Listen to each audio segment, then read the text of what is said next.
Anyari kay Jordan Poole, mas inuuna pa ang highlight kaysa manalo. Steve Kerr naniniwalang si Schroeder ang sagot sa Warriors at Curry handa nang bumangon kasama si Schroeder. Wala nang masyadong layunin ang Washington Wizards ngayong season. Nakapwesto na sila sa number 15 seed in Eastern Conference with 3-21 record. Si Jordan Poole ang kanilang star guard at nakapagtala na siya ng isang kahanga-hangang listahan ng mga lowlights sa Washington habang patuloy na naghuhulog ang franchise. Isa sa kanyang pinakamalalang sandali ngayong gabi ay sa kanilang 98-112 na pagkatalo sa Boston Celtics. Nag-crossover si Poole kay Peyton Pritchard at pinatumba ang paborito sa 6th Man of the Year nang magdesisyon siyang ituro si Pritchard imbis na ishoot ang bola.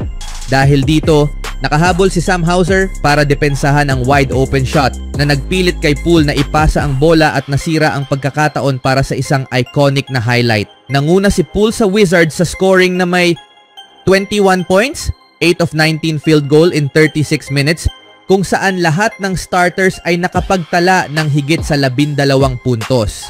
Nag-ambag si Bilal Coulibaly ng 19 na puntos, si Julian Champagny ay may 13 puntos at 14 na rebounds. Ang mga rookies na sina Alexandre Sarr, 14 na puntos, 6 na rebound at Carlton Carrington, 11 puntos, 10 rebound ay nagpakita rin ng magandang laro kahit na hindi naging competitive laban sa Celtics. Isa na namang masamang pagkatalo ito para sa Wizards sa kanilang home court habang tinalo sila ng madali ng reigning champions. Pinangunahan ng 28 puntos at 12 rebounds ni Jason Tatum ang Celtics at may 6 na ibang players ang nakapagtala ng double digits. Kasama rito sina Derek White, 15 puntos, Peyton Pritchard, 15 puntos, Jrue Holiday, 12 puntos, Sam Hauser, 12 puntos, Jaylen Brown, 11 punto at Kristaps Porzingis, 11 puntos. Isa siyang former NBA champion pero hindi na ipakita ang potensyal na ipinamalas niya sa Golden State Warriors mula nang matrade siya sa Wizards kahit na nagtala siya ng malalaking numero. Ngayon, nag-a-average siya ng 20.3 points and 5.1 assists per game. Ang pinakamataas na production season ng kanyang karera. Maaaring magkaroon si Poole ng future bilang isang 6th man o pure scorer sa isang winning team. Pero ang mga ugali niyang nagiging sanhi ng mga lowlights ay magpapagalit sa karamihan ng mga head coach na gustong maglaro ng winning basketball. Wala ring interes mula sa mga contender franchises sa kanya mula nang sumali siya sa Wizards, malamang dahil sa 3 taon at 105 milyon sa kanyang kontrata. Anong masasabi niyo mga kaibigan kay Jordan Poole?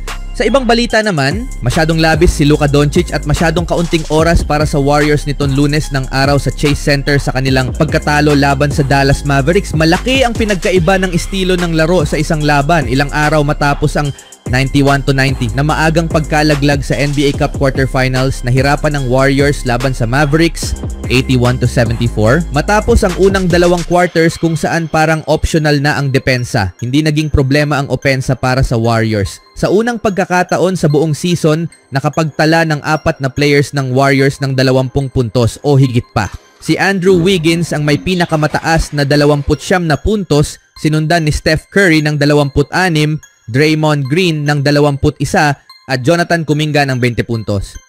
Ang 3-point shooting ng Warriors ang nagpanatili sa kanila sa laro buong gabi.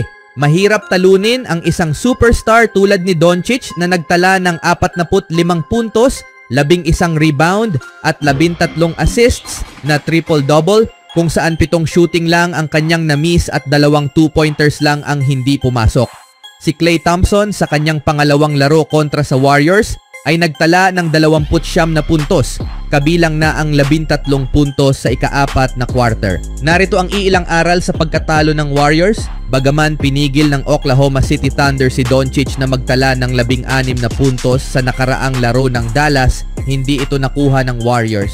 Mula simula hanggang katapusan, si Doncic ay gumawa ng anuman na gusto niya laban sa depensa ng Golden State. Nagtala si Doncic ng 15 puntos sa unang quarter, 13 sa pangalawa, at isa pang 13 sa ikatlong quarter upang maabot ang season high na 41 punto bago magsimula ang ika-4 na quarter. Nasa triple-double na rin siya, may 10 rebounds at 10 assists at 3 beses lang siyang nag-miss ng tira. Lahat ay 3 punto. Hindi siya ang pinakamabilis, hindi siya ang pinakamataas o pinakamalakas, pero ang kontrol niya sa katawan at manipulasyon ng mata ay walang kapantay. Isa siyang profesional mula pa noong hindi pa siya marunong mag-drive at makikita ito sa bawat pagkakataon na siya ay maglalaro. Sa unang laban ng Warriors at Mavericks, pinigilan nila si Doncic na magtala ng 31 punto na parang joke. Nakontrol siya dahil tanging 2 lang sa 10 3-point attempts ni Doncic ang pumasok. Ang mainit niyang simula ngayong araw ay sobrang hirap tanggapin. May iba pang scoring options ang Dallas tulad ni Thompson at Kyrie Irving, pero si Doncic ay nasa isang liga ng sarili niya at pinagbabayaran ng Warriors ang kanyang kahusayan. Mas maraming Santa hats kaysa Captain's hats sa mga upuan sa stands. Ang ingay ng pre-game hype ay biglang humina. At hanggang ngayon, ang makita si Thompson na nakasuot ng number 31 Mavericks jersey in Chase Center ay isang bagay na kailangan pang masanay. Pero ang kanyang 3-pointer shot ay isang bagay na hindi malilimutan ng mga Warriors fan. Si Thompson ay nag-shoot ng 3 3-pointers sa unang quarter at nakapagtala ng 2. Pagkatapos, tumira pa siya ng 3 3-pointers sa ikalawang quarter, ngunit hindi pumasok ang kahit isa at nagtapos siya ng halftime na may 8 puntos. Sa ikatlong quarter, nagsimulang mag-init si Thompson, nagtala ng 2 3-pointers at isang mid-range jumper na nagresulta sa isang timeout ng Warriors. Matapos ang 3 quarters, umabot na siya sa 16 na puntos, 3 higit pa sa kanyang average na 13.3 points per game. Sa ngayon, hangad nila na makakatulong ng malaki ang kanilang naging desisyon sa nagawang trade sa Nets dahil ang head coach ng Golden State Warriors na si Steve Kerr ay nagbigay ng mataas na papuri sa veteranong gwardiya na si Dennis Schroeder at ang potensyal nitong maging fit sa team, lalo na sa tabi ng star player na si Steph Curry. Ang excitement ni Kerr ay nagpapakita ng pag-asa ng team na si Schroeder ay magiging mahusay na kaakibat sa dinamikong playmaking style ni Curry. Si Schroeder ay nakuha ng Warriors mula sa Brooklyn Nets kapalit ni na DeAnthony Melton, Reese Beekman at 3 second-round draft picks. Parang perpektong akma para magsimula sa tabi ni Steph, sabi ni Kerr, ayon kay Anthony Slater ng The Athletic. Si Kerr na nag-coach laban kay Schroeder sa mga internasyonal na kompetisyon ay binigyang diin ang kompetitibong kalikasan ng 30 taong gulang na manlalaro at ang kakayahan nitong lumikha ng mga pagkakataon para makapuntos parehong may bola at wala. Isa siyang gamer, isa siyang competitor, dagdag pa ni Kerr. Isa siyang pick and roll player, two-way player. Ang pagdating ni Schroeder ay nakikita bilang mahalagang pag-aayos para sa Warriors na kailangang harapin ang pagkawala ni Melton dahil sa injury. Nagdadala si Schroeder ng karanasan at versatility sa backcourt, pinupunan ang puwang na iniwan ni Melton at nagdadagdag ng lalim sa roster ng koponan. Si Schroeder ay may average na 18.4 points at 6.6 assists for Nets before the trade. Siya ay dumating sa Bay Area sa madaling panahon kung saan siya ay sumailalim sa physical exam at nakapagsimula na ito sa practice kasama ang team bago ang debut niya. Na ayon kay Kerr, inaasahang maglalaro ito sa paparating na Biyernes laban sa Memphis Grizzlies. Ayon kay Steve Kerr, ang bagong dagdag sa team ay perfect fit para sa Warriors at malinaw na excited siyang makita si Schroeder na maglaro kasama si Curry sa backcourt.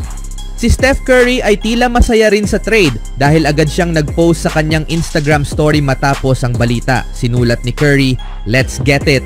Posibleng mabigyan ni Schroeder si Curry ng mas maraming pagkakataong maglaro nang wala ang bola. Ano sa tingin niyo mga kaibigan? Even when you feel low, you can still go. Even when you feel slow, you can still go. Even when there's no hope, you can still go. I never answer to no, man, I still go. Go, go.